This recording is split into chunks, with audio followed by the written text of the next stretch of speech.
Hello everyone, मैं हूं CA Saurabh Singh Baghel and welcome back to my YouTube channel.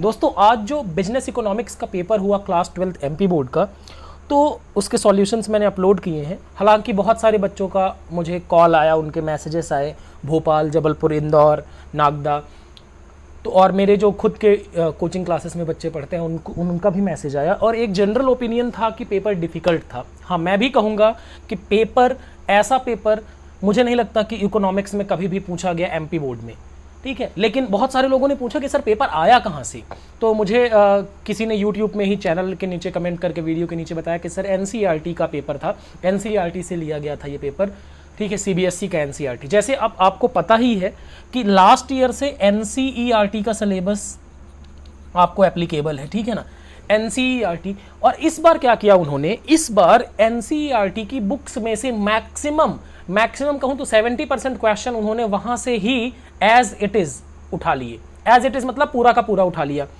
अब परेशानी ये थी कि एमपी बोर्ड का जो सिलेबस डिफाइंड था उसमें ना तो इस तरीके की बात थी, ठीक है, कि आपके ये टॉपिक्स आएंगे। दूसरा, एमपी बोर्ड की जितनी भी बुक आप पढ़ें, चाहे जीपीएच पढ़ें, चाहे शिवलाल पढ़ें, चाहे प्रबोध पढ़ें, उनमें भी जो कुछ टॉपिक्स थे ऐसे जिनका कोई भी जिक्र नहीं था। तो ये एक बड़ी प्रॉब्लम हो जाती है स्टूडेंट्स के लिए कि स्टूडेंट जीपीएच, शिवलाल, प्रबोध या कोई भी बुक आप नाम ले लीजिए, नवबोध, जो भी है, उनका यूज करते हैं। अगर वो टॉपिक ही उसमें उस बुक में नहीं है तो फिर स्टूडेंट्स के लिए बड़ी प्रॉब्लम आती है। अब बहुत सारे लोगों का पेपर इसलिए बिगड़ा क्योंकि वो परीक्षा बोधवश से पढ़ के गए थे या परीक्षा अध्ययन, कोई भी बुक जो भी वो गाइड के तौर पर पढ़ते हैं। लेकिन अब मुझे भी कई लोगों ने कमेंट किया कि सर आपने जो बताया वो बहुत कम आया। देखें, डिफरेंसेस नहीं आए, इस बात को थोड़ा सा मैं भी शॉक्ड था कि डिफरेंस क्यों नहीं आया, यानी अंतर क्यों नहीं आया। हर एग्जाम में आप पुराने एग्जाम देख लीजिए, हर एग्जाम में 3 से 4 नंबर का डिफरेंस पूछा है उन्होंने। उसके अलावा मैं आपको बताऊं, जिन लोगों ने डिटेल में पढ़ा हुआ था उनके लिए पेपर उतना डिफिकल्ट नहीं था। हाँ, आपको सोच के लिखना पड़ा होगा, लेकिन 90 नंबर का पेपर मुझे बहुत सारे लोगों ने यूट्यूब पे भी बताया और टेक्स्ट करके भी बोला कि सर हमने 90 मार्क्स का पेपर अटेम्प्ट किया है। ऑब्जेक्टिव टाइप के क्वेश्चन इतने डिफिकल्ट नहीं थे, ठीक है, क्योंकि ऑब्जेक्टिव टाइप अब पूरा उन्होंने पेपर जो उठाया वो एनसीईआरटी से उठा दिया। मैं आपको एक और चीज बताऊं, क्योंकि मैं सीबीएसई क्लासेस भी पढ़ाता हूं, तो सीबीएसई की बुक्स में भी बहुत सारे टॉपिक्स नहीं है, एनसीईआरटी में है। एनसीईआरटी में मैंने अभी चेक किया और मैं आपके सामने प्रिंट आउट भी लेके आया हूं कि कुछ एग्जाम्पल के तौर पर दिखाऊंगा कि एनसीईआरटी से कैसे क्वेश्चन पूछे उन्होंने। तो उन्होंने एनसीईआरटी का उठा के पूछ लिया। अब परेशानी ये है कि पहले आपको बताना चाहिए, डिफाइंड सिलेबस तो है नहीं। डिफाइंड सिलेबस मतलब उन्होंने चैप्टर के नाम दे दिए हैं बस। अब आप एमपी बोर्ड की भी बुक्स पढ़ेंगे, सरकारी स्कूल में आती हैं, गवर्नमेंट स्कूल्स में, उनमें तो कोई भी टॉपिक नहीं है। तो ये क्लियर कट बताना चाहिए कि कौन कौन से टॉपिक सिलेबस में हैं। जैसे सीबीएसई का सिलेबस डिफाइन होता है, वो सिर्फ चैप्टर का नाम नहीं बताते हैं, वो बताते हैं कि कौन कौन से टॉपिक्स हैं।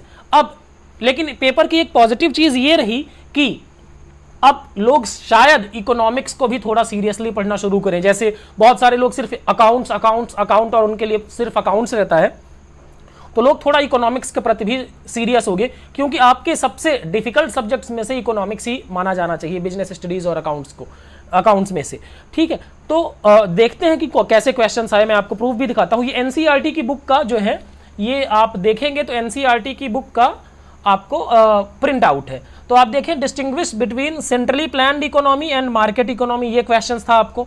उसके अलावा what do you understand by normative economics analysis, तो ये क्वेश्चंस थे।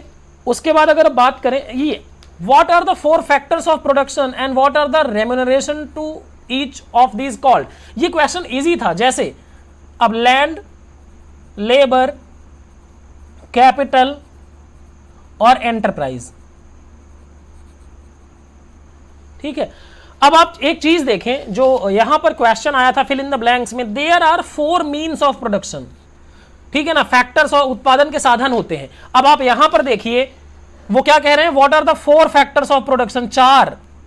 तो फैक्टर्स ऑफ प्रोडक्शन आप लिटरली देखें तो एनसीईआरटी की बुक में 4 ही लिखा है। बहुत सारे लोगों ने कमेंट किया जो मैंने सॉल्यूशन अपलोड किया कि सर ये जीपीएच की बुक में 5 लिखा है। हाँ, मैं जानता हूं 5 लिखा है, हो सकता है आपका सॉल्यूशन भी 5 बना के आए, लेकिन अगर वो एनसीईआरटी के बेस पे सॉल्यूशन बनाते हैं तो 4 ही होगा।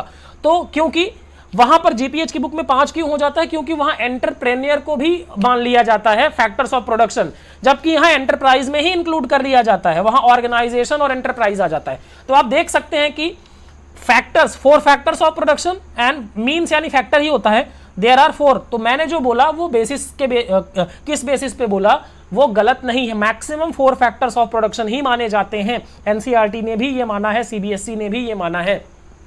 ठीक है, तो आपको जो आप बहुत सारे लोगों ने बोला कि सर आपने गलत बताया, तो आपको मैं विद प्रूफ दिखा रहा हूं कि ये 4 फैक्टर्स, ये जो सवाल पूछा ना इन्होंने, आप देखेंगे यहां पर कि what are the 4 factors of production, तो 4 कारक कौन कौन से हैं ये पूछा इन्होंने। ठीक है, आई होप आपको समझ आया होगा। उसके अलावा distinguish between nominal exchange rate and the real exchange rate, and if you were to decide whether to buy domestic goods or foreign goods, which would be more relevant। ये balance of payment chapter से question इन्होंने पूछा उठा के, NCERT में दिया हुआ है।